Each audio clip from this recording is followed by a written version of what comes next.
Hello दोस्तों, भारत में छोटी बड़ी मिलाकर 200 से अधिक नदियां बह रही हैं। इनमें से कुछ नदियां प्रमुख हैं जो कि पूरे देश में जानी जाती हैं और कुछ ऐसी भी हैं जो गांवों में ही जानी जाती हैं। तो आज हम आपको इस वीडियो में भारत की 10 सबसे लंबी नदी के बारे में बताने जा रहे हैं और उनकी लंबाई व उद्गम स्थल के बारे में भी जानेंगे।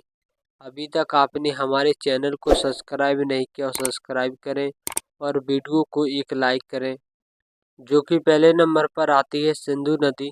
सिंधु नदी एशिया की सबसे लंबी नदियों में से एक है। यह पाकिस्तान, भारत और चीन के माध्यम से बहती है। सिंधु नदी का उद्गम स्थल तिब्बत के मानसरोवर के निकट सनबा नामक जलधारा से माना जाता है और इसकी भारत में लंबाई 2900 किलोमीटर है और इसकी समाप्ति अरब सागर में होती है। दूसरे नंबर पर आती है ब्रह्मपुत्र नदी। ब्रह्मपुत्र नदी भारत की प्रमुख नदियों में से एक है। यह तिब्बत, भारत व बांग्लादेश से होकर बहती है। ब्रह्मपुत्र नदी का उद्गम स्थल हिमालय के उत्तर में तिब्बत के परंग जिले में स्थित मानसरोवर झील के निकट से होता है। तिब्बत में बहते हुए यह नदी भारत के अरुणाचल राज्य में प्रवेश करती है और इसकी लंबाई 2900 किलोमीटर है, जो सुंदरबन डेल्टा का निर्माण करते हुए बंगाल की खाड़ी में जाकर मिल जाती है। तीसरे नंबर पर आती है गंगा नदी। गंगा नदी एशिया की एक सीमा पार नदी है जो भारत और बांग्लादेश में होकर बहती है।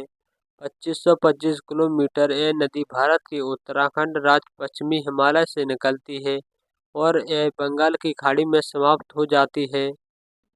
चौथे नंबर पर आती है गोदावरी नदी। यह भारत के प्रायद्वीप भाग की एक प्रमुख नदी है। यह नदी प्रायद्वीप नदियों में से सबसे बड़ी नदी मानी जाती है। इसे दक्षिण गंगा भी कहा जाता है और इसकी उत्पत्ति पश्चिम घाट के त्रंबक पहाड़ी से हुई थी। यह महाराष्ट्र में नासिक जिले से निकलती है और इसकी लंबाई 1465 किलोमीटर है। यह बंगाल की खाड़ी में समाप्त होती है।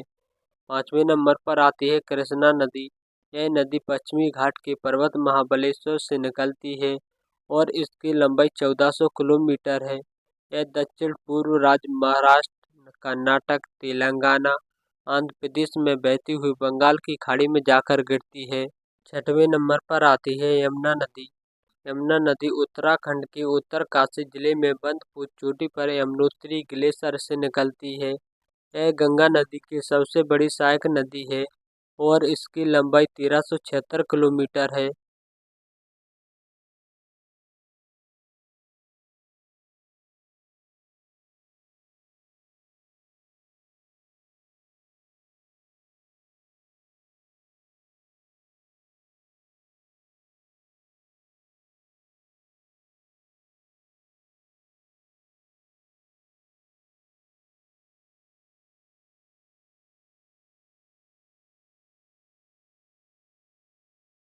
आठवें नंबर पर आती है महानदी। महानदी का उद्गम स्थल रायपुर के समीप धमपुरी जिले में स्थित सिहावा नामक पर्वत श्रेणी से होता है। यह छत्तीसगढ़ व उड़ीसा अंचल की सबसे बड़ी नदी मानी जाती है। महानदी का प्रवाह दक्षिण से उत्तर की तरह है और इसकी लंबाई 851 किलोमीटर है और बंगाल की खाड़ी में जाकर समाप्त हो जाती है। नौवें नंबर पर आती है कावेरी नदी। कावेरी नदी कर्नाटक तथा उत्तरी तमिलनाडु में बहने वाली एक सदानीर नदी है।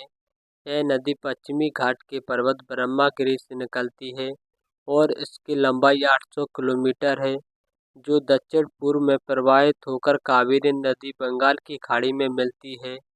10वें नंबर पर आती है ताप्ती नदी। ताप्ती नदी भारत के मध्य भाग में बहने वाली एक नदी है जिसे तापी नदी भी कहा जाता है। यह नदी पूर्व से पश्चिम की ओर लगभग 740 किलोमीटर दूरी तक बहती है और खम्बात की खाड़ी में जाकर मिल जाती है।